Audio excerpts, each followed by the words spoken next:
pirates from the United States continue misbehaving.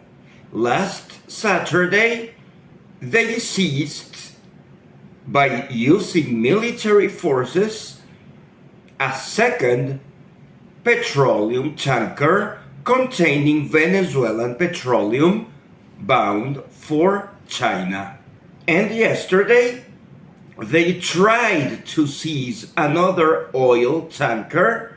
However, on that occasion, they failed, as the tanker, presumably linked to Iran, was able to maneuver and escape, while a pursuit from United States failed, as if it were an action movie.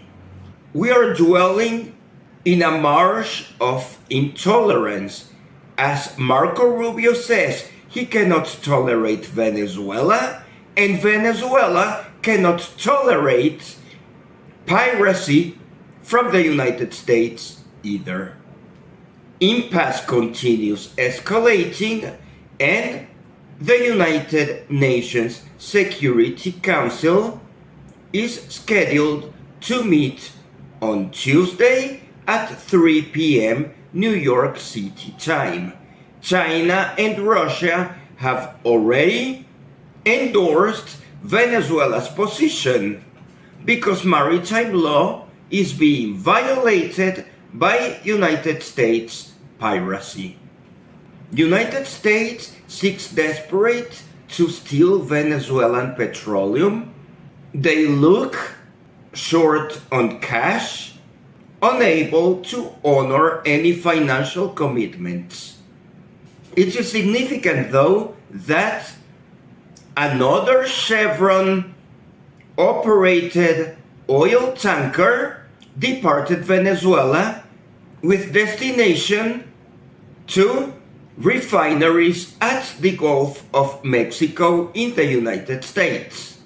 It is likely that United States pirates will not seize Chevron's oil tanker, which leads us to a question. So, is Chevron more privileged than other Venezuela's clients? China, Iran, India, Cuba, any of Venezuela's clients has as much right as Chevron to receive their petroleum free of piracy. Susie Wiles, Chief of Staff of the White House, recently stated that Donald Trump would not cease piracy and boat shootings until President Maduro asks for clemency, which seems highly unlikely as Venezuela has endured so much hardship, so many regime change attempts, that we are just used to live in adversity. South American countries hypocritically are asking for peace while rooting for United States war for regime change in Venezuela.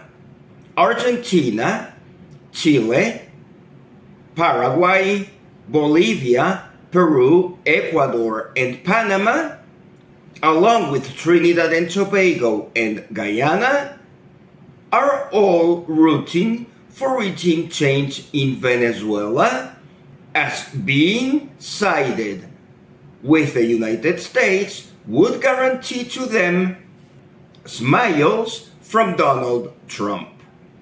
Sovereignty of all of those countries remains in jeopardy. However, those will be internal affairs they would have to solve, as Venezuela respects other countries' decisions and postures, and we are fully committed to our alliance with ALBA, which has deplored second oil tanker seizure provoked by United States. Antigua and Barbuda, St. Kitts and Nevis, Dominica, St. Lucia, Grenada, Cuba, and Nicaragua remain as Venezuela's allies, as well as China, Russia, Iran, and perhaps North Korea. Venezuela is not alone, and we will be able to fight for as long as necessary. Venezuela, however, has realized that oil tankers will need military companionship all along the way in Caribbean waters and adjacent Atlantic Ocean. Such companionship was likely discussed by foreign ministers of Iran and Venezuela as they held another telephone call. Iran has proposed an enhancement to an already strong partnership with Venezuela. Iran is experienced in dodging United States seizures, as proven with the failed seizure attempt to oil tanker Bella 1, which managed to escape United States piracy harassment. International law should prevail. International law is not legally contested anywhere. What United States does is to pretend international law doesn't exist and rather apply questionable United States domestic law. But the solution would be to persuade or force United States to follow international law, and that can be done through either diplomacy or war. It cannot be ruled out that within 2026, 2027, or 2028, World War III will start, as there are several hot spots that remain contested. Russia's advances are not being honored, and United States pretends to continue being a policeman, including sensitive areas such as the Chinese island of Taiwan, which United States stubbornly forces to remain separate from its homeland and depriving Taiwanese citizens from representation at United Nations. Vladimir Putin also commented that California should be returned to Mexico since United States is so obsessed in looting Venezuela. The territory of Venezuela is being defended by Venezuelans, both diplomatically and militarily. Venezuelans who fled the country engage into regime change politics, and they will have no chance in forming government in Venezuela, because the Venezuelans who are enduring sanctions and military aggression will not graciously give up our power to exiles pretending to come back to form a new government. That would not make absolutely any sense. And of course, United States cannot be seen as an ally in any circumstances because it promotes war against Venezuela, piracy against Venezuela, and utter chaos in the Caribbean Sea. We shall see if in the near future Trinidad and Tobago might be expelled from CARICOM, as she has been harsh against the Caribbean community. If Trinidad and Tobago were to leave CARICOM, remaining countries of CARICOM will not be left alone, as they can certainly join ALBA, which is enjoying a boost. When United States petroleum companies such as ConocoPhillips or ExxonMobil left Venezuela because they did not wish to abide to local laws, they did not realize that our sovereign oil fields became available for other investors. If Trinidad and Tobago leaves CARICOM, other countries will step in and conquer its place. Prime Minister Kamla Persad-Bissessar was irritated because Venezuela has reminded the international community that Trinidad used to be part of Venezuela until 1797. History cannot be changed. And by the same token, Guyana must be reminded that Essequibo was Venezuelan until 1899 and perhaps is still Venezuelan.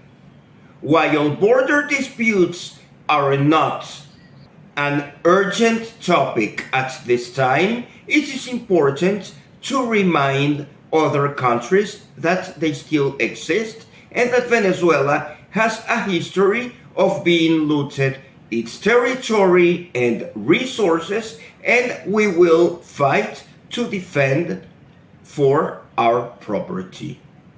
Defense Minister of Venezuela Vladimir Padrino Lopez continues reminding that Venezuela's military is well prepared for defending our country from any attack. However, it seems that United States prefers to concentrate on petroleum tankers because it would entail less casualties. However, we don't know for how long the situation could persist because the first two seizures of petroleum tankers caught us off guard as Venezuela assumed that United States was still a civilized country. We didn't realize that they reverted to 17th and 18th century piracy. However, Venezuela is getting to the point that it will have to shoot helicopters aiding operations of seizing petroleum tankers, which from now on will likely be escorted. Even if United States seizes all of our petroleum trade, it will just mean further economic war and further hardship for the Venezuelan people, but in no way that would mean that we would be persuaded to engage in a regime change. Venezuelans know that we hold most reserves of petroleum in the planet and we're determined to keep them for ourselves so that we can sell them to the market during the next few decades or centuries.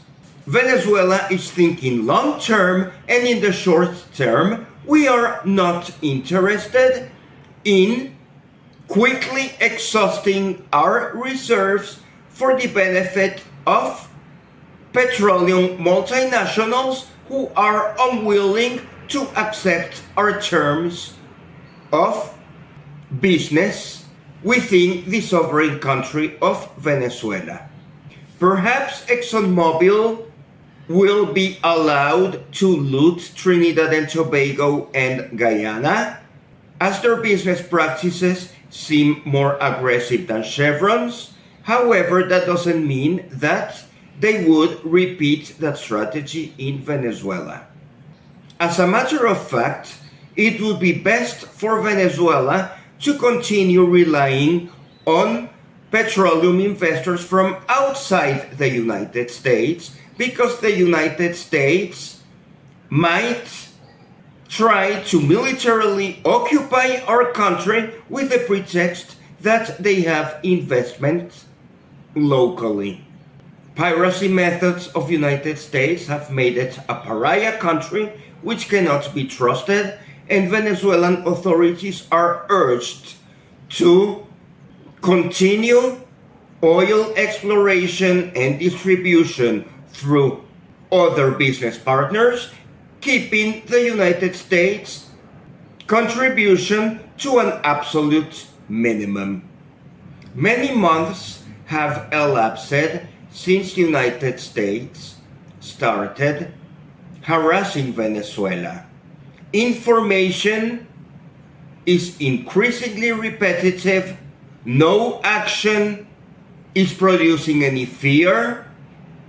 Information becomes boring, while intransigence and complaints of Marco Rubio of an intolerable situation are laughable.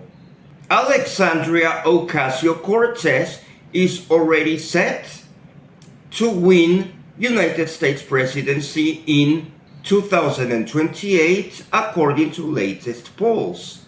Ideology of Alexandria Ocasio-Cortez is quite socialist.